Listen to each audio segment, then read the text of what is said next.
जरूरी है। इस कथा में एक माता सो गई तो उसका जो बालक ब्राह्मण का बालक था उसको जो होना था वो नहीं हो पाया और कुछ और ही हो गया।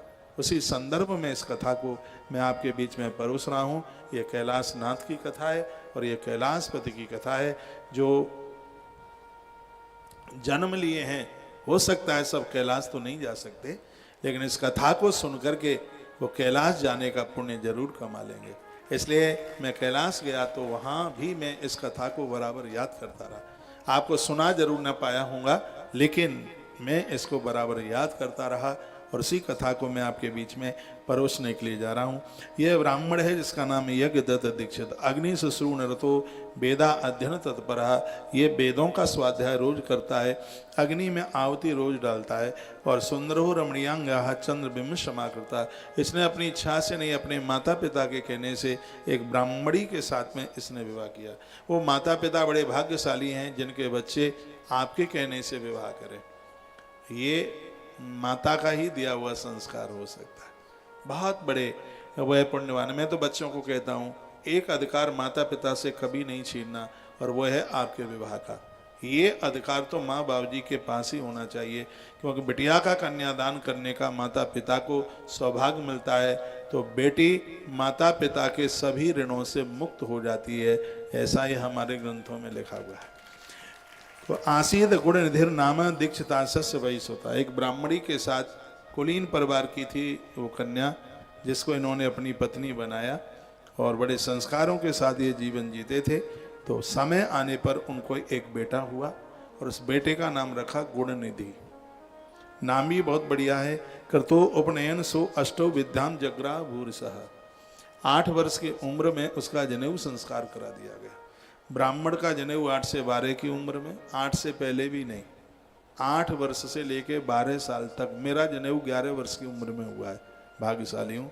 ब्राह्मण का जनेऊ 8 साल से 12 साल के बीच में, क्षत्रिय का जनेऊ 12 से 16 के बीच में, और वैश्य का जनेऊ 16 से 22 के बीच में हो जाना चाहिए। वैश्य के बेटे का। चतुर्थ वर्ण के लोग हैं, उन्हें जनेऊ की जरूरत नहीं है। जो पुण्य जनेऊ पहनकर करने में होता है उन्हें उतना पुण्य अपने आप ही प्राप्त हो जाता है। इसलिए हमें शास्त्रों की मर्यादा को मानने की बहुत जरूरत है। एक मैया लड़ती है, कहती है जब मेरे आदमी का जनेऊ हुआ है तो मेरा क्यों नहीं होगा। ताको काम ताइए छाजे, नहीं तो पीठ पे मोंगरा बाजे। भाई जो जिसका काम है वो वही।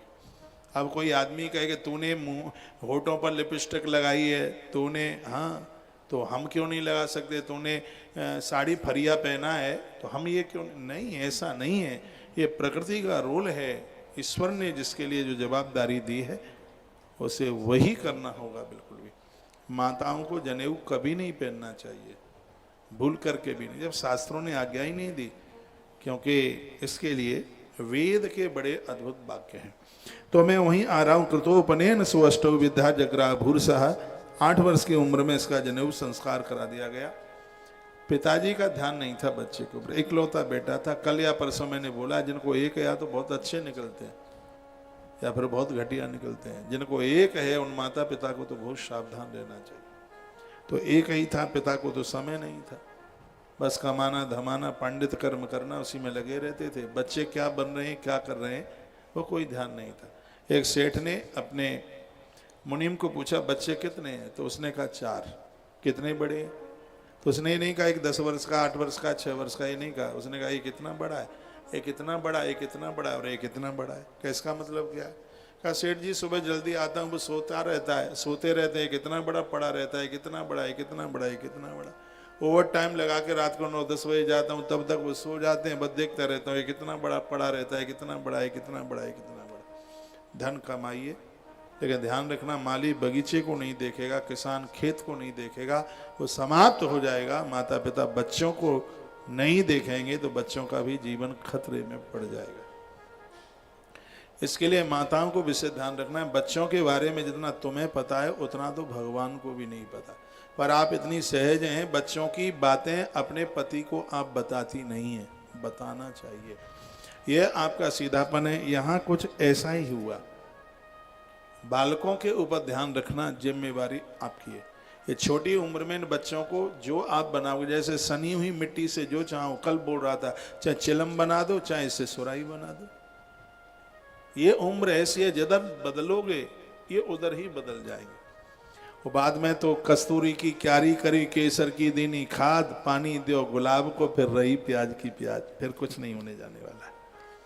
तो बालक का विवाह कर दिया। जब तक बच्चे ना कमाएं तब तक इनको बिना विवाह के घूमने दो। दूसरे की लड़की आएगी तो किसकी छाती पर होरा फूंकेगी, फिर तो गालियां आपको मिलेंगी। जब तक ना ये कमावे तब तक शादी ना करो ना उसकी। ना कहते हैं 25-26 साल का होकर कमाता नहीं है, पापा की कमाई की रोटी खाता है। हमारी उसमें स्मृतियों में लिखा है वो रोटी नहीं है, वो माता पिता का बपन, जिसे कहते हैं उल्टी। वो खाना थोड़ी है, वो तो उल्टी है। 26 साल में कोई प्रवेश करे तो अपनी कमाई का पैसा जेब में होना चाहिए, न बल्कि माता पिता का। 25 साल तक पढ़ने का टाइम है, 25 के बाद में तो कमाऊ बनिए। 25 के बाद में भी पढ़ रहे हो तो इतनी व्यवस्था कीजिए मम्मी पापा से कुछ नहीं लेना पड़े, अपना ट्यूशन करके कैसे भी कुछ करके खर्चा, बस माता पिता का पैसा 25 वर्ष तक ही यूज करना है, इसके ऊपर नहीं। उसके बाद खुद कमाई के साधन देखिए। मम्मी पापा के पास कितना भी पैसा हो, कितना भी धन हो, चलो ठीक है वो आपको विरासत में मिल जाए, लेकिन आपका गृहस्थ आश्रम आपकी कमाई से चलना चाहिए। हम कृष्ण के भक्त हैं। नंद बाबा की एक कौड़ी कन्हैया ने नहीं ली, नाना उग्रसेन का कुछ नहीं लिया, भगवान ने एक नई द्वारका बसाई है। तो भगवान, हम में से बहुत लोग हैं माता पिता का आशीर्वाद ही मिला है, बस पैसा नहीं मिला, और उन्होंने अपनी मेहनत से सब कुछ कर दिया है। आप सिर्फ पढ़ने में लगे रहे 35 साल तक तो फिर कमाओगे कब? धन कमाने के लिए टाइम 25 से 45, सिर्फ 20 वर्ष है, फिर तो बस ऐसे ही चलता है। 20 साल का टाइम, इसमें उत्साह खत्म नहीं होता, इसमें एक जज्बा होता है। और 5-7 जोड़ लो 50, 50 के बाद तो 51, घर में रह लिया, अब तो वन में आ जाओ। हाँ, संख्या ही बदल जाती है, स्वर बदल जाता है। तो शादी कर दी गई, कमाता धमाता कुछ है नहीं, पापा कमाते हैं, खूब सौदा सामान आता है, जुआ खेलने की आदत लग गई इस बच्चे को। ये श्री शिव महापुराण के रुद्र संहिता के 6ठी खंड का अध्याय नंबर 17 सुन रहे हैं आप। इस कथा को सुनकर के आप सावधान रहेंगे अपने बच्चों के लिए, इसलिए मैं सुना रहा हूँ। कथा इतनी बढ़िया, यही कथा कैलाश को जन्म देती है, जो कि भारतीय सनातन में हिंदुओं की सबसे बड़ी यात्रा है। सनातन की इससे बड़ी कोई यात्रा नहीं है जो कैलाश की यात्रा है। और आप लिख सकें तो लिख लेना, जो कैलाश मानसरोवर में यम द्वार तक पहुंच जाए, सिर्फ कैलाश के दर्शन कर ले, उसे 1 लाख वर्ष तक काशी में रहने का सौभाग्य प्राप्त हो जाता है। काशी में 1 लाख साल रहने से जो पुण्य प्राप्त होता है, कैलाश का सिर्फ दर्शन करने मात्र से उतने फल की प्राप्ति हो जाती है। तो ये कथा ऐसे कैलाश को प्रकट कर रही है, जो मैं आपको निवेदन करने के लिए जा रहा हूं, इसलिए सोइए नहीं, सुनिए। आगे का पोर्शन पांडाल कथा का पूरा भर गया है। जहाँ पीछे महारुद्राभिषेक होता है वहाँ भी आप बिल्कुल बैठ सकते हैं। भगवान शंकर जी की परातें रखी हैं, उनको थोड़ा इधर उधर करके जगह बना करके आप बैठ जाएं। आइए मैं फिर आपको वही कथा में जोड़ रहा हूँ। बालक कमाता धमाता था नहीं और उसका विवाह कर दिया गया। 16 साल की उसकी पत्नी थी, 19 साल का ये स्वयं का था। जो भी उसको लग जाए हाथ में ले जाता है। जुआ खेलने की आदत लगी, और ये जुआ तो उन 5 महापापों में, शराब, जुआ, पराई नारी का संग, रिश्वत लेना, जीवों की हत्या करना, हमारे ग्रंथों में इसको महापाप कहा गया है। ये पाप नहीं है, महापाप है। महापाप क्या होता है? 10,000 अपराध करें तो वो पाप है, और एक इतना बड़ा अपराध कर दे वो महापाप है। 10,000 पापों के बराबर एक महापाप होता है। इसका अर्थ जानते हैं? पराई नारी के साथ में दुष्कर्म करने से कितना पाप लगता है? 10,000 अपराध करने से जितना पाप लगेगा, पराई नारी के साथ दुष्कर्म करने से उतना पाप लगता है। और महापाप क्या है? 10,000 बार कोई आप अपराध करेंगे और एक बार जुआ खेलेंगे तो एक बार का जुआ 10,000 पापों के बराबर है। और 10,000 बार आप कोई अपराध करेंगे, एक ढक्कन शराब का पिएंगे तो उस 10,000 पाप के बराबर का ये पाप है, इसलिए इसका नाम है महापाप। 10,000 बार आप कोई पाप करेंगे और एक पाप आप रिश्वत लेने का करेंगे तो एक पाप 10,000 पाप के बराबर है। ये कान के ढपोला खोल के सुनना। जब घर में रिश्वत लेकर के अफसर आता है तो प्रसन्न मत होइए। आप कह देना आंख में आंसू भर के, मैं एक साड़ी से साल निकाल लूंगी, मुझे अपने घर को पालना है, बच्चों का उत्कर्ष करना है। साहब, इस घर में रिश्वत का पैसा बिल्कुल ना है। श्रीमद् भागवत के 5वें स्कंद में 26 नंबर के अध्याय में रिश्वत के दोषों का वर्णन किया और जिंदगी में ये बात कभी नहीं भूल। आप कहेंगे रिश्वत के बिना काम नहीं चलता, बहुत अच्छा काम चलता है। ऐसे अधिकारी आज भी हैं, ऑफिस का पानी नहीं पीते, पानी घर का लेकर के जाते। ये स्वर्ग नरक सब यही है। उससे क्या ज्यादा नरक होगा? 15 दिन में खून बदला जाता है बॉडी का। खाना नहीं है, 22 दिन अस्पताल में रहना है, बस 8 दिन में घर के लोगों की शक्ल देखने के लिए घर जाना है। आप क्या कहेंगे? आप उनको, आप निरोगी हैं, आप स्वस्थ हैं, आपके पास किसी का कर्जा नहीं है, आपसे बड़ा अमीर नहीं है कोई, इससे बड़ा बैकुंठ, इससे बड़ा क्या है धरती पर स्वर्ग? भगवान का धन्यवाद कीजिए, यह ईमानदारी ईश्वर ने आपको दी। कहते हैं कि ईमानदार व्यक्ति एक फूल भगवान को चढ़ाता है, उस फूल की खुशबू भगवान 6 महीने तक लेते हैं। ये हमारे ग्रंथों में लिखा। एक तुलसी चढ़ाता है, 6 महीने तक नारायण पर तुलसी चढ़ाने का फल प्राप्त होता है। ये बिना रिश्वत लेने वालों का जीवन में आपको बता रहा हूं। आप ये मत सोचना कि माला पकड़ करके ही भजन हो जाता है, वो भी बहुत बड़ा भजन है कि आप इन 5 महापापों से बचें। याद रखना, 10,000 बार पाप, एक बार स्त्री गमन 10,000 के ऊपर भारी है।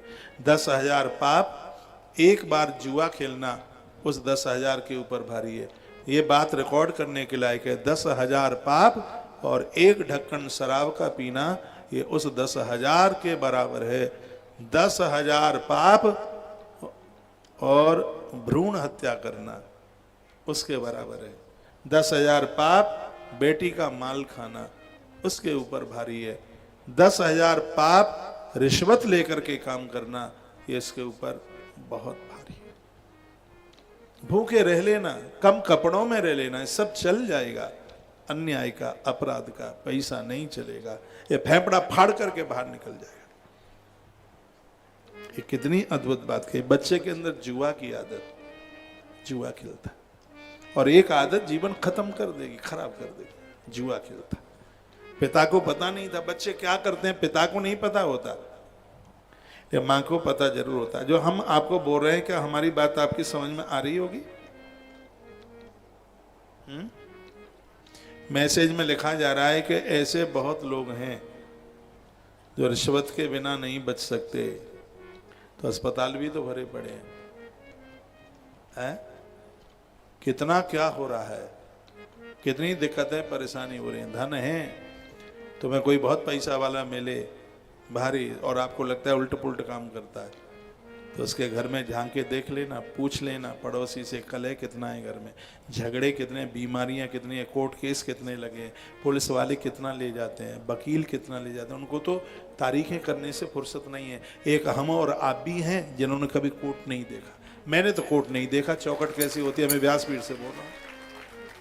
मुझे आज तक ये नहीं पता, भगवान कृपा करे कभी जाना भी ना पड़े, मुझे ये नहीं पता कि कोर्ट का दरवाजा कैसा होता है, कोर्ट होता कहाँ है, कैसा होता है, जज बैठता है कैसा लगता है, मुजरिम बैठते हैं कैसा लगता है, पता नहीं है, जरूरत नहीं ना पड़ी ना इसलिए। और आम में बहुत बड़ी संख्या में ऐसे हैं जिन्हें कभी कोर्ट कचहरी जाने की जरूरत ही नहीं पड़ी। तो ये आपके पुण्य है, तो ऐसा जीवन जिया जाए था। और गुरु नानक देव ने एक बड़ी अच्छी बात कही थी, पंजाब से बात पूरी दुनिया में फैली, आदत बुरी संभाल लो, बस हो गया भजन। आपके अंदर कोई दुर्गुण नहीं है तो इससे बड़ा भजन क्या है। ये संसार के भोग दाद खाज खुजली की तरह। एक बात मैं आपको बोलूँगा, जो स्त्री पुरुष कभी पराई स्त्री पराये पुरुष के साथ में कभी गलत संबंध नहीं जुड़ा और कंठ में कभी लोभ की फांसी नहीं बंधी और पराई नारी के नेत्रों से जो घायल नहीं हुआ, तो स्वयं सुग्रीव भगवान को कहते हैं, भगवान वो इंसान नहीं, वो आपकी तरह भगवान है। तुम समान रघुराया। किसकिंदा कांड में सुग्रीव। अन्याय से अपराध से बचे। सब कुछ यहीं धरती पर ही, सब कुछ जवाब यहीं देना है भैया, सब कुछ यहीं होगा। तो एक दिन मैया रो रही थी। यज्ञदत्त की पत्नी वो ब्राह्मणी रो रही थी अपने बच्चे के सामने, और वो क्या कहती है कि बेटा तू देख इतना बड़ा हो गया है, तेरे ससुर का इतना नाम है, तो 19 साल का हो गया। 49 कोसी त्वमेवा षोडश वार्षिकी, तू 19 का हो गया है, तेरी पत्नी 16 की हो गई है। और ससुरोपी हिते मान्य सर्वत्र गुणशीलना, तेरे ससुर का नाम कितना है, तेरे पिता का नाम कितना है। माँ तुलास्ते तुला पुत्र विद्याशील कुला देवा, तेरे मामा कितने बड़े आचार्य हैं, कितने राजा उनके चरणों में गिरे रहते हैं। उन्हें कितना कष्ट होगा जब उन्हें ये पता लगेगा हमारा भांजा ऐसा है। तेरे ससुर को पता चलेगा कि हमारा दामाद ऐसा है, तेरे पिता को पता चलेगा कि मेरा पुत्र ऐसा है, वो मुझे तो जिंदगी नहीं छोड़ेंगे। बेटा तू 19 साल का हो गया, देख तूने सब सामान चुरा चुरा करके सब खत्म कर दिया। तेरे पिताजी तो बिना यज्ञ किए जल तक नहीं पीते। क्या ऐसा दुर्भाग्य है कि तूने जन्म लिया है। वो बार बार अपने इस पुत्र को समझाती है, लेकिन उस बच्चे अब 19 साल का थोड़े ही मानेगा, छोटा था तो मान लेता। उसकी समझ में एक बात चल करके नहीं आई। और हमने बहुत बार कहा, छोटे बच्चों को आप इन तमाम चीज़ों से बचाइए, इनको बाहर के खान पान से बचाइए। बाहर हॉस्टलों में रहते हैं, 4 दिन के लिए आते हैं, बाहर पढ़ते हैं, 5-7 दिन के लिए आते हैं, बाहर ही चाट चटोरा करते रहते हैं। आपको टाइम नहीं है बैठने के लिए, यार दोस्तों के बीच में वो घूमते रहते हैं। इतने दिनों के बाद बच्चे आए, टाइम दीजिए, अपने पास बैठाइए, लाड कीजिए, दुलार कीजिए, अपने हाथों की चीज़ बनाइए। दुनिया में ऐसा कोई हलवाई नहीं है, गणेश जी भी नहीं है, देवताओं के हलवाई हैं गणेश। गणेश जी भी ऐसे नहीं है कि जितना स्वाद माँ के हाथ की रसोई में मिलता है, दुनिया में किसी हलवाई के हाथ में वो स्वाद नहीं है जो माँ के हाथ का जो स्वाद। मानेंगे मेरी बात? नहीं मानोगे तो मनवा के रहूंगा। मैं महाभारत की एक छोटी कथा सुनाई देता हूँ, फिर तो मानना पड़ेगा आपको। जहर के लड्डू भीम को खिला दिए, पटक दिया गंगा जी में, सीधे नागलोक चले गए। नाना जी रहते थे उनके, क्योंकि नागों की बेटी है ना कुंती, तो नागराज उनके नाना जी थे। कुंडों का अमृत पिलाया, 10 कुंडों का पिलाया अमृत, तो 10,000 हाथियों की ताकत भीम में आ गई। इधर पता लगा कि भीम की मृत्यु हो गई, तो हस्तिनापुर में 13वां किया जा रहा था, त्रयोदशी। 10,000 ब्राह्मण बुलाए गए, क्योंकि भीम का 13वां किया जा रहा था। भीम खत्म हुआ, 10,000 ब्राह्मण को न्योता दिया गया, वो सब आए जीवने के लिए। उधर 13वें दिन भीम भी नागलोक से आ गए। 13 दिन तक बंदा भूखा रहा, तो सकल पहचान में आ नहीं रही थी। तो भीम ने उन ब्राह्मणों को पूछा, कहाँ जा रहे हो? ये महाभारत की कथा है। तो उन्होंने कहा कि ऐसे ऐसे राजकुमार भीम की मृत्यु हो गई है, तो उनका आज ब्रह्म भोज है, तो हम नौते में जा रहे हैं। भीम ने सोचा हम जिंदे ही मार डाला इन्होंने, चलो ठीक है आज हम भी बैठ के जीवेंगे, 13 दिन से भूखे हैं।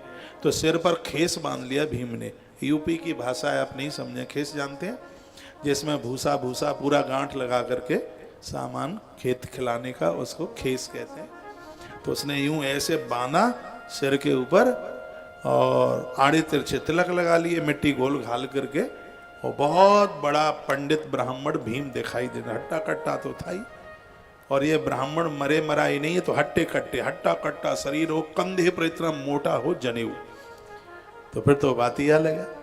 तो कुंती के तो बेटे जनेऊ तो पहनते ही थे, संस्कार थे उनके पास। महात्मा विदुर ने बहुत संस्कार दिए। गुरु कृपाचार्य द्रोणाचार्य ने बड़े संस्कार दिए थे उनको। मोटा जनेऊ कंधे पर और तिलक लगा करके भीम खेस बांध करके उन ब्राह्मणों के साथ भोजन में बैठ गया, पंगत चालू। और लडुआ लडुआ सड़का था, डायबिटीज तो थी नहीं बेचारे, दे लडुआ दे लडुआ दे लडुआ खाए लडुआ। और भोजन चला सुबह 10:30 बजे से और शाम हो गई। ब्राह्मण और साधुओं की पंगत का एक नियम है, जब तक एक भी बंदा खाता रहेगा, यदि किसी ने हाथ धोए तो चिमटा पड़ेगा पीठ में, जब तक एक खाता रहेगा। इसलिए साधुओं की पंगत में तो बड़ा सोच के बैठा जाता है, एक भी खाएगा और यदि किसी ने खड़े होने की कोशिश करी तो बगल वाला साधु चिमटा बजा देगा। अब वो भीम लगे थे खाने में, अब ये महात्मा सोच रहे थे खड़े कैसे हों, और उसका पेट भरता नहीं है, दे लडुआ। भतौर में जितने लड्डू थे खजाने में गोदाम में सब खत्म, एक लड्डू बचा। अब ब्राह्मण भूखा रह जाता है, विदुर जी को चिंता हुई। विदुर जी ने सोचा मैं माता कुंती के पास जाऊं तो वो लडुआ प्लेट में रख करके, पलाश के दोने में रख करके मैया कुंती के पास पहुंचे। कहते हैं कि माता कुंती में इतना प्रभाव था, जिस वस्तु के ऊपर वो हाथ लगा देती थी तो कमी नहीं रहती। ये माता कुंती की बहुत बड़ी विशेषता थी। नागकन्या पंचकन्याओं में उसका नाम आता। तो विदुर जी पहुंचे और जाकर के कहा, भाभी माँ एक ऐसा ब्राह्मण आया है, पानी नहीं पी रहा, बस लड्डू लड्डू सटका रहा है और एक ही लड्डू बचा है, तुम इसमें हाथ लगा दो कि उसका पेट भर जाए, वो तृप्त हो जाए, लड्डुओं की कमी ना पड़े। मैया ने कहा लड्डू खाता है, तो ध्यान भीम के ऊपर पहुंचा। कहा लड्डू तो मेरा भीम खाता है, लडुआ तो मेरा भीम। बच्चों के बारे में तो उतना भगवान को भी नहीं पता जितना माँ को पता होता है। और मैया जी ने तो कहा था कि जिस दिन बकासुर मरा, मेरे बेटे ने बकासुर मारा, उस दिन ब्राह्मणी के बेटे का जाने का समय था, लेकिन मैंने उसके बेटे को रोक करके और बकासुर के सामने मरने के लिए मैंने भीम को भेजा, और भीम बकासुर को मार के आ गया। तो ब्राह्मणी ने आशीर्वाद दिया था, मैं गरीबा हूं लेकिन हे देवी तेरी वजह से मेरा बेटा बचा है, मेरा आशीर्वाद है, तेरे बच्चों की गिनती कभी भंग नहीं होगी। तो भीम कैसे मर सकता है, एक ब्राह्मणी ने आशीर्वाद दिया है। तो कहा कहीं न कहीं वो मेरा बेटा भीम ही हो सकता है। कहा विदुर जी थोड़ा रुकिए, मैं थोड़ा एक लड्डू बनाती हूँ। मगध का लड्डू माता कुंती ने बनाया और कहा कि यह लड्डू परोस देना उस ब्राह्मण को, मुझे विश्वास है वो तृप्त हो जाएगा। तो फटाफट लड्डुआ बनाया माता कुंती ने। वो लड्डू लेकर के वो विदुर जी चले, सनेचा मैया ये सब बाद में देखना कथा से। तो वो लड्डुआ लेकर के वो चले विदुर जी, और जैसे ही भीम की थाली में पत्तल में परोसा, भीम ने जैसे जिव्या के ऊपर रखा का आहा। 3 शब्द बहुत अद्भुत हैं, एक स्वाहा, एक बाहा और एक आहा। देवता प्रसन्न होते हैं तो स्वाहा, अच्छा काम समाज के लिए करो तो समाज कहता है वाहा, और जब भोजन से आत्मा तृप्त होती है तो आहा। तो भीम के मुख से शब्द निकला आहा। भीम ने कहा चाहे जितना कहीं खा लो, लेकिन जो तृप्ति जो स्वाद माँ के हाथ में है वो कहीं नहीं है। तो माँ के हाथ का लड्डुआ खाया ना, जैसे इतना कहा तो पोल खुल गई। सबने दौड़ करके भीम को अपने गले से लगा लिया। युवराज युधिष्ठिर ने भी कंठ से लगाया अपने अनुज को पाकर। तो इतनी सी बात समझाने के लिए मुझे महाभारत तक पहुंचना पड़ा। बात कितनी थी, बच्चे हॉस्टल से बाहर से पढ़ कर के घर आते हैं तो ये बाजार में ही चटोरागिरी ना करते रहे, अपने हाथ से बढ़िया बढ़िया बना करके इन्हें खिलाइए। जो स्वाद आपकी हथेली में, आपकी इन उंगलियों में है, दुनिया का आज तक कोई ऐसा हलवाई नहीं हुआ जो माँ के भोजन जैसा स्वाद पैदा करके बता दे रसोई। आप इतने आलसी मत बनिए, इतने प्रमादी मत बनिए। माँ बनावे, दादी बनावे। जितनी भी बूढ़ी माताएं हैं रसोई से परहेज ना करना। राजस्थान में एक जगह पड़ती है किशनगढ़, माहेश्वरी परिवार, भाई नंद किशोर राठी, 5 भाई हैं, सम्मिलित परिवार। उस घर की बहुएं सब काम संभालती हैं। इतना संगठन है लेकिन इस परिवार का व्यक्ति तब तक भोजन शुरू नहीं करता जब तक इस रसोई में छौंक मां के हाथ का और पहली रोटी मैया के हाथ की ना निकले तक। नंदू भाई राठी, नंद किशोर राठी, किशनगढ़ है ना राजस्थान, ये मां का महत्व है, मां का दर्जा। आप कभी बूढ़े नहीं हैं, और जिस दिन आपने अपने आप को बूढ़ा मान लिया उस दिन आप बूढ़े हो जाएंगे। भले आप कुछ नहीं कीजिए, एक बार जैसे पुजारी मंदिर में जाता है, जितनी भी दादियां हैं वो सब अपने घर की रसोई में जरूर जाएं। संस्कार बहुओं को बढ़ेंगे, बनेंगे। माता अन्नपूर्णा आपके घर को छोड़कर कभी नहीं जाएगी।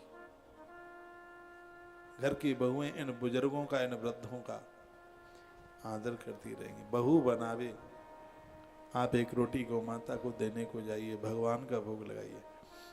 नाती पोतों को पुचकार करके आप खिलाइए, जिमाइए। आप कैसे बूढ़े हो जाएंगे, कोई मतलब ही नहीं उठता। ये व्यासपीठ फिर एक बार कहती है, भले ही कलयुग है लेकिन ये व्यासपीठ तुम्हें सतयुग में जिलाना चाहती है।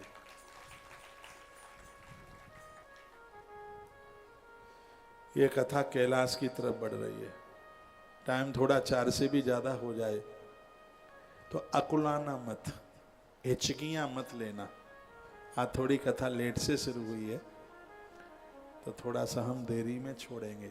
टाइम भगवान को पूरा देंगे, क्योंकि काम नहीं तो दाम नहीं। और हम प्राण बचाने के लिए, जीवन चलाने के लिए दूध तो चाहिए ही पीने के लिए। यदि पूरा टाइम नहीं देंगे तो हम रात को दूध भी नहीं पी पाएंगे, क्योंकि काम नहीं तो फिर दाम नहीं। इसलिए हमें प्रकृति को तो काम तो पूरा करें। तालियां ऐसे बजाइए कि सौगंध खा के आए, बजाना नहीं पड़े।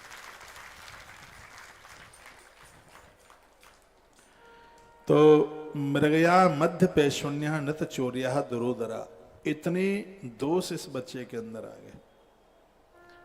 और वो मैया उसको समझाती है, लेकिन वो कैसे भी समझता नहीं।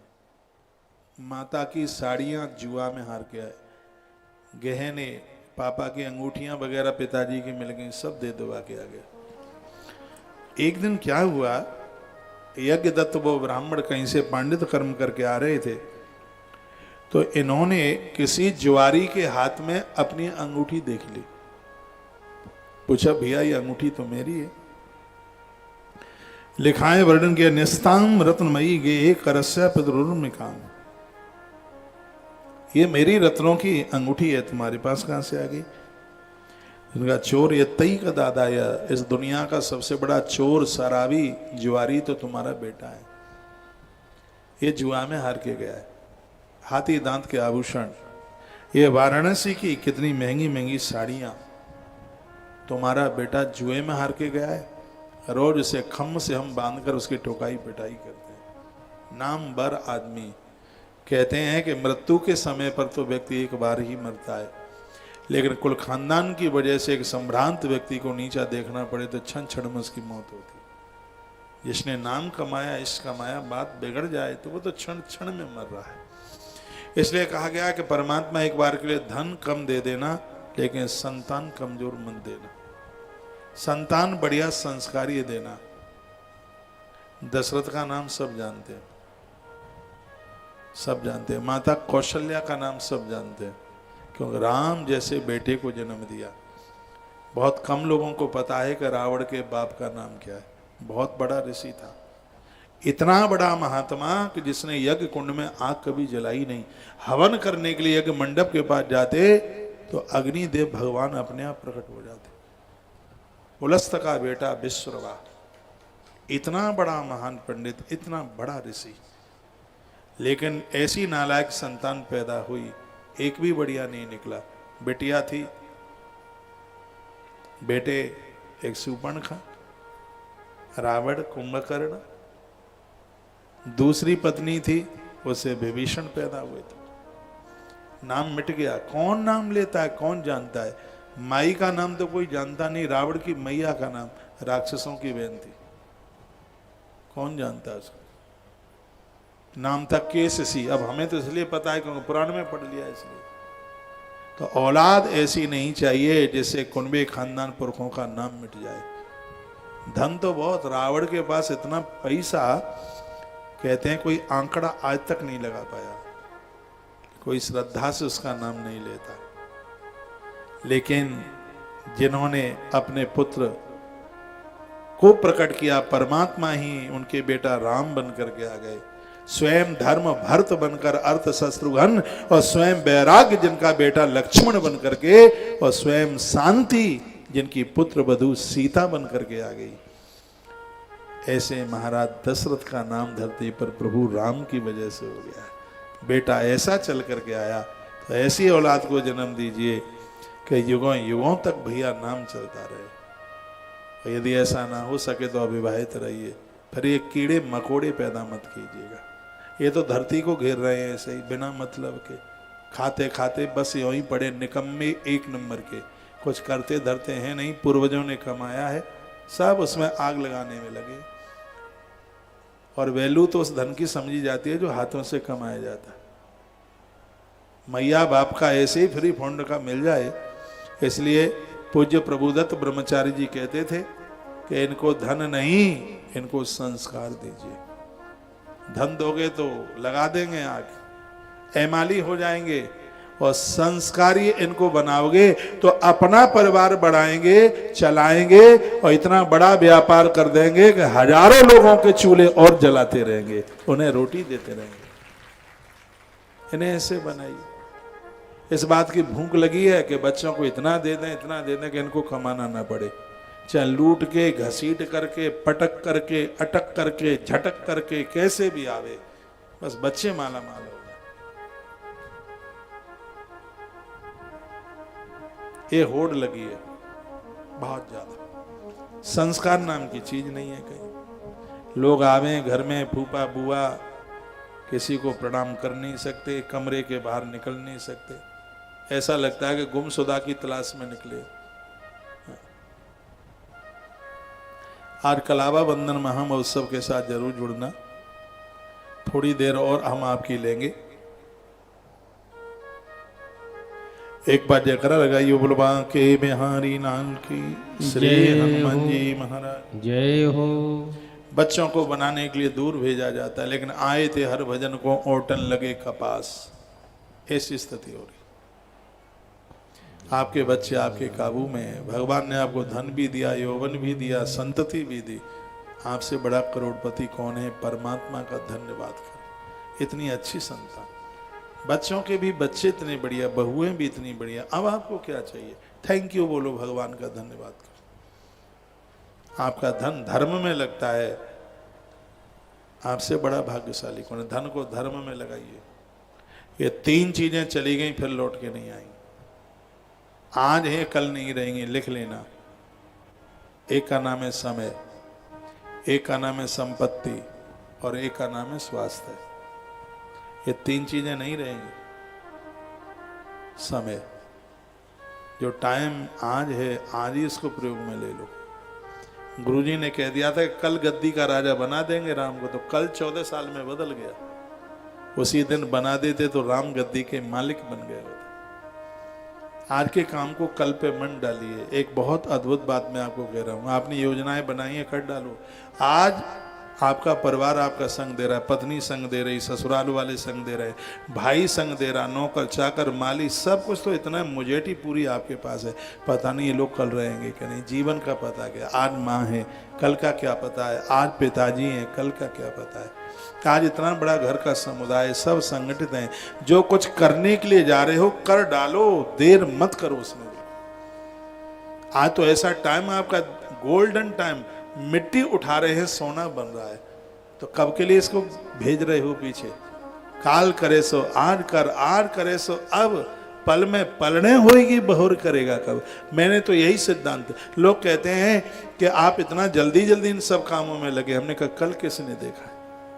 हमें तो जल्दी से जल्दी ये सब काम निपटाने हैं। कोई भी काम कल के ऊपर डालना नहीं है, क्योंकि जो समय चला गया, दुनिया का कोई करोड़पति एक सेकंड खरीद के नहीं बता सकता।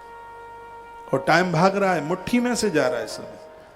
इसलिए अपनी योजनाओं को कल के ऊपर नहीं थापिए, उसको शुरू कर दो। शुरू आप करो, पूरा प्रकृति कर डालेगी। उत्साह के साथ काम करना।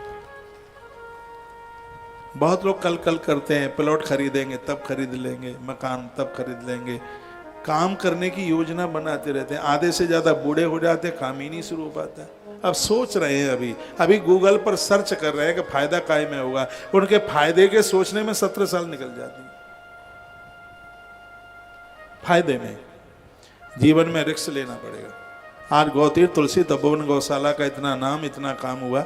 श्री हनुमान प्रसाद जी बहुत कुछ उसके लिए बोल रहे थे, हम लोगों ने रिस्क लिया। मुझे आज भी वो दिन याद है, 30 अप्रैल थी उस दिन। मैं खेत में ट्रैक्टर चला रहा था, सब ड्राइवर जो जितने आज हैं सब भाग गए थे, एक भी नहीं था।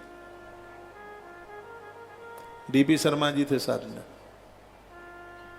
ज्यादातर ऐसे कुछ ही लोग थे, उंगलियों पर गिने हुए, सब चले गए थे। नाम क्या बताऊं? गुरुकुल के कुछ बच्चे थे। हम भरी दोपहरी में खेत में ट्रैक्टर चलाना, हम हवाई जहाज और रेलगाड़ी छोड़ के सब चला ही लेते हैं, तो ट्रैक्टर से खेतों की जुताई, उसमें चरी बो रहे थे। शाम को लौट के आता तो एक पुलिस वाला रोज कहता कि इस बाबा को मरने का भय नहीं है। डेली मुझे ऐसा लगता है, ऐसा बोल के मेरी उम्र बढ़ा रहा हूं। डेली पता नहीं मेरा इंतजार ही करता था क्या, आज मरने के लिए बाबा फिर आ गया तू। इधर का था अलीगढ़ साइड का, और वहाँ के चौधरी लोग ऐसी भाषा बोलते हैं, उनकी तो ऐसी भाषा भी बड़ी अच्छी लगती है, बढ़िया लगती है। तो ये मरने का बाबा बिल्कुल डर नहीं है, मुझे तेरे ऊपर बड़ा रहम आता है, तू मास्क भी नहीं लगाता, लोग अपने प्राण बचा रहे हैं और तू पता नहीं कहाँ घूमता रहता है। उसको तो पता नहीं था कि गौशाला जाता है। मैंने कहा जब तक भगवान मुझे जिंदा जलाना चाहेगा तब तक कोई भी मेरे प्राण नहीं ले सकता। हमने भरी दोपहरी में भूसा गोदाम भरे, लेबर मिलती नहीं थी, सब चले गए। स्वयं काम करते, बारी लगाई, गौ माता के लिए वो सब हरा चारा सब बोया। कथा चल नहीं रही थी, पैसे की व्यवस्था थी नहीं, और गौ माता की सेवा व्यवस्था करनी थी, लोन ले रखा था। लेकिन मैंने 2.5 महीने के बाद में फिर मैंने 7-8 मई, ये 30 अप्रैल की बात बता रहा हूँ, 7-8 मई से फिर मैंने कथा को कहना आरंभ किया। रिस्क लिया, मरने का भय नहीं किया, और ये संकल्प लिया कि ये काम करना है, कल नहीं आज करना है। जो लोग चले गए थे, कैसे भी गाड़ी उनके लिए भेज करके उन लोगों को बुलाया गया और हम काम में लगे। और एक बात मैं बोलूं, जो काम 50 साल में नहीं हो सकता था वो 5 वर्ष में हुआ, 5 साल में। इतना 250 बीघा जमीन खरीदी गौ माता की। क्या क्या किया सुन लीजिए। 250 बीघा वृंदावन में जहां गौशाला है वहां 3 करोड़ रुपए का 1 बीघा आता है। मैंने अपनी व्यासपीठ से बोला था, आपको यदि ध्यान हो कि लोहा सरिया 10 रुपया किलो बढ़ेगा, लेकिन जमीन लाखों में बढ़ जाएगी। वो लाखों में नहीं, वो करोड़ों में बढ़ गई। लास्ट की जो जमीन हमने बहुत महंगी 57 लाख रुपया बीघा के हिसाब से खरीदी थी, और हमने 23 लाख रुपए से आरंभ किया था। लास्ट में खूब महंगी हो गई, तब 57 में खरीदी, और वही भूमि आज 3 करोड़ रुपए में मिल नहीं रही है। 57 वाली को तो कह देंगे हमें 3 में नहीं 3.5 में दे दो। कैंसर हॉस्पिटल की जमीन 72 करोड़ रुपए में आई। जो काम की है वो मैं आपको बता रहा हूं, लिखाई पढ़ाई के सहित वो जमीन आज 400 करोड़ रुपए से ज्यादा की है। महंगाई इतना आकाश छू रही है। यहाँ कोई व्यापार नहीं करना है, ये तो जो आया है वो सब सेवा कार्य के लिए। मैं ये कह रहा हूं कि इतने अद्भुत काम हुए, दिल दिमाग ने सोचा परमात्मा जब तक नहीं चाहेगा तब तक हमारे कोई प्राण नहीं ले सकता। हम ही मास्क लगा करके पड़े रहते, कमरा बंद करके, तो ये बिल्कुल काम बिल्कुल होते नहीं। उत्साहित बनिए, काम कीजिए। आज समय है, ये कल नहीं रहेगा। जो टाइम हमारा काम करने का था वो कभी लौट करके नहीं आएगा। उसमें ऐसे ऐसे काम किए, समय कभी नहीं आएगा लौट के। तो अपने समय को कीमती समझिए। और दूसरा है स्वास्थ्य। आज आप स्वस्थ हैं, डायबिटीज नहीं है, ब्लड प्रेशर नहीं है, कल बूढ़े होंगे, शरीर कमजोर होगा, तो काल करे सो आज कर, कल के ऊपर योजना क्यों, उसको कर डालिएगा। और एक तीसरी बात है संपत्ति। संपत्ति भी ये नहीं रहेगी, हमेशा नहीं रहेगी। भगवान ने आज दिया है और उसका आज ही उपयोग कर लो, प्रयोग में कर लो। हाँ, नहीं तो शहद का छत्ता मेहनत कोई करता है और उसको तोड़ करके कोई ले जाता है। अपने हाथों से पीछे के लिए कुछ भी छोड़ के नहीं जाना बच्चों पर। दान पुण्य तीर्थ यात्रा जो भी कुछ करना है सब जिंदगी कर डालो। ये श्राद्ध व्राद्ध पीछे कुछ छोड़ के ही नहीं जाना। अपने आगे ब्राह्मण जिमाओ, पीछे कोई त्रोदशा करे तो करे, नहीं जय सिया राम। सब कुछ अपने आगे पीछे कुछ नहीं। गया जी जाना है तो जिंदगी जाओ, पीछे कौन जाए कौन ना जाए कौन देखता है। तो तीन बातें हमेशा याद रखना। मेरे जीवन परिचय में तीनों बातें लिखी हैं। ये तीन चीजें हमेशा नहीं रहेंगी। एक है समय, एक है स्वास्थ्य और एक है संपत्ति। और तीनों को प्रत्येक दिन प्रयोग में लीजिएगा। कमा आप रहे हैं, मौज कोई और उड़ाएगा। अपने हाथों से अपनी जिंदगी सब कुछ करके जाइएगा। ऐसा ब्राह्मण था, कभी कोई दान पुण्य खर्चा किया नहीं। आपके पुण्य ही तो आपके औलाद के रूप में पैदा होंगे। एक बात धृतराष्ट्र ने भगवान को कहा कि दुनिया मेरी बात मानती है, ये दुर्योधन क्यों नहीं मानता? कहा ये तेरा बेटा नहीं है तो ये तेरे कर्म ही इस बेटे के रूप में पैदा हुए। कहा मुझसे क्या गलत कर्म हो गया था? कहा पहले जन्म में भी तू राजा था, मांस खाने की आदत थी। एक ब्राह्मण 100 हंस के बच्चे तुझे देकर प्रयाग नहाने को चला गया, और जब वो वापस आया तो बच्चे मांगे तो तू भून भून करके खा गया उनको। तूने कहा बीमारी फैली, वो मर गए। तो वो हंस के 100 बच्चे ही तेरे घर में दुर्योधन और दुशासन बन के आए तो उससे बदला लेने के लिए। ये भगवान कृष्ण ने कथा सुनाई थी।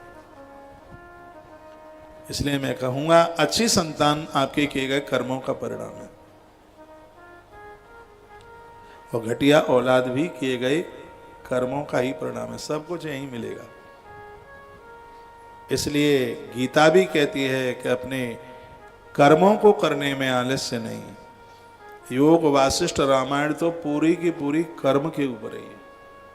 मैंने सुनाई है कोरोना काल में आपको। कर्म को मत बिगड़ने देना। कर्म हमारा अच्छा कुल के पाप को धोता है। कर्म ही की तो महिमा है।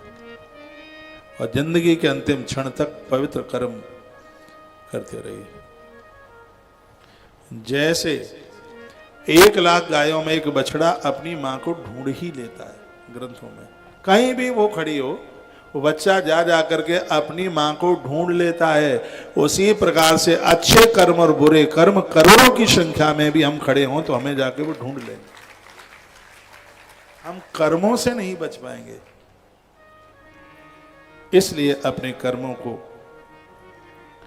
दिव्य बना करके रखिएगा।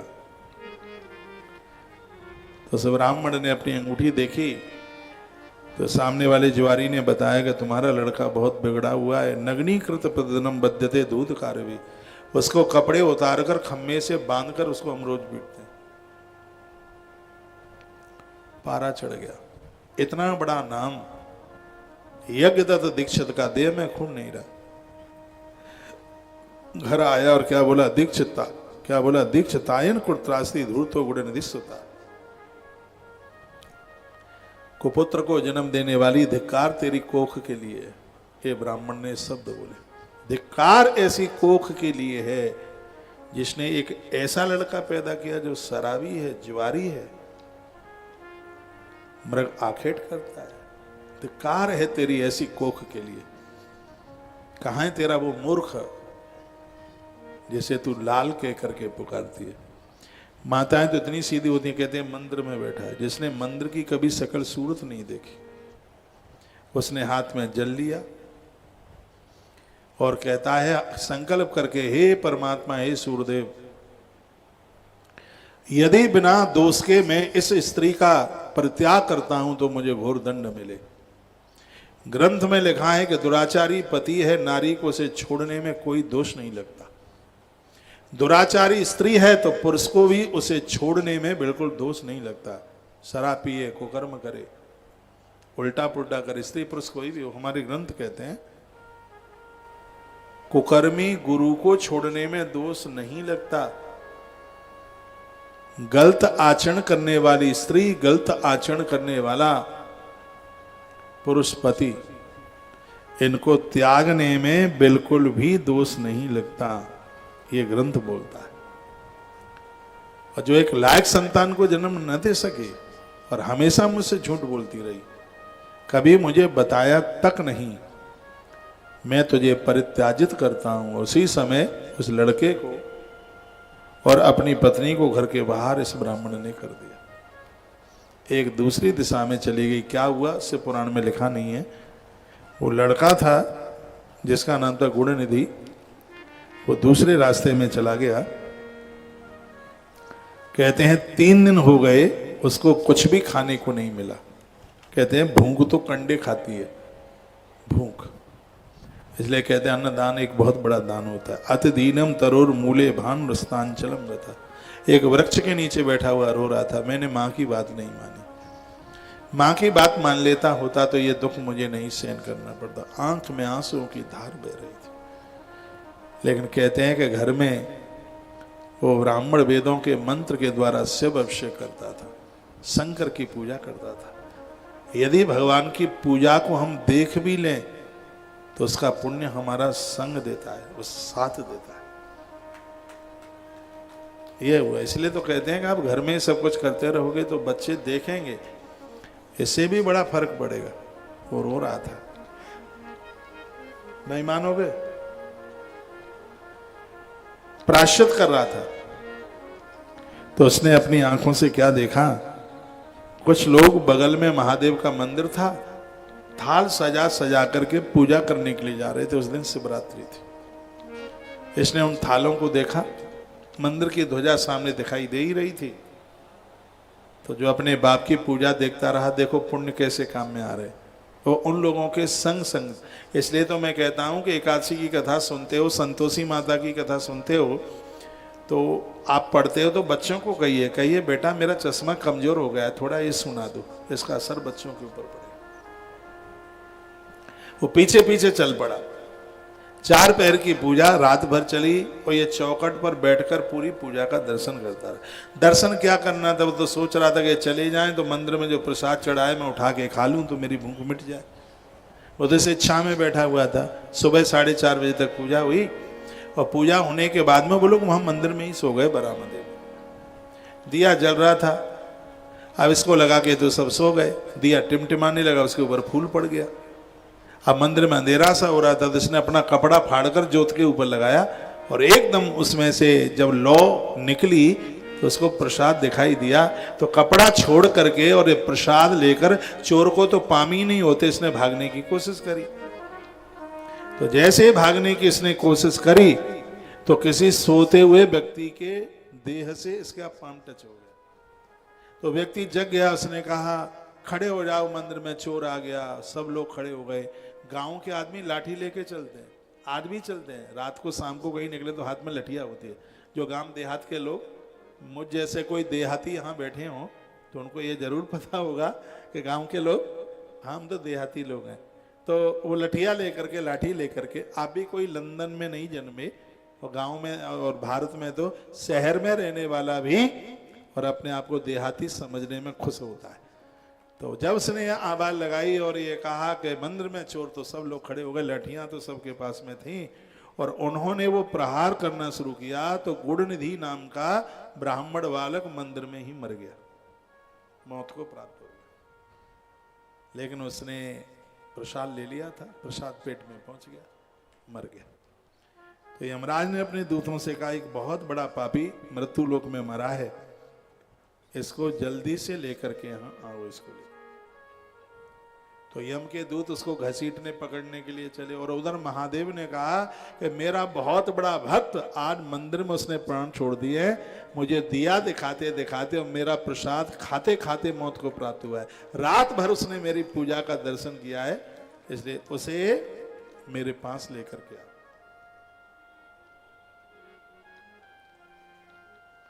तो इधर से वो घसीट करके यम के दूत लेकर के जा रहे थे और उधर से भगवान के भी गढ़ चल करके आ गए। ऐसे खूब मार कुटाई हुई, खूब ठोका पीटी हुई। इतना सुझा करके रख दिया यमराज के दूतों को कि बिलंदा बिलंदा सूझ गए। किसी की नाक टूट फट गई, किसी की खोपरिया चुचाने लगी, किसी की तो नाक ही कट गई। ऐसी स्थिति हो गई और ये यमराज के पास जाकर के पहुंचे और यमराज को जाकर के कहा ऐसा ऐसा हुआ है। इससे वगड़ कहने लगे मुंचैतेन द्विजम याम्याम गणाम परम धार्मिक, हम उसे लेकर के आ रहे थे तो शंभू गढ़ान था लोके, शंभू के गढ़ आए और हमारी ये ठुकाई मार पिटाई की। तुमने हमें भेजा क्यों? हमें नौकरी से रिटायरमेंट चाहिए, आपके आदेश का पालन करें और बाद में मार खाएं, ये हमसे नहीं बनेगा। तो यमगढ़ ये कहने लगे। तब यमराज ने कुछ बातें कही हैं। तो क्या कहने लगे?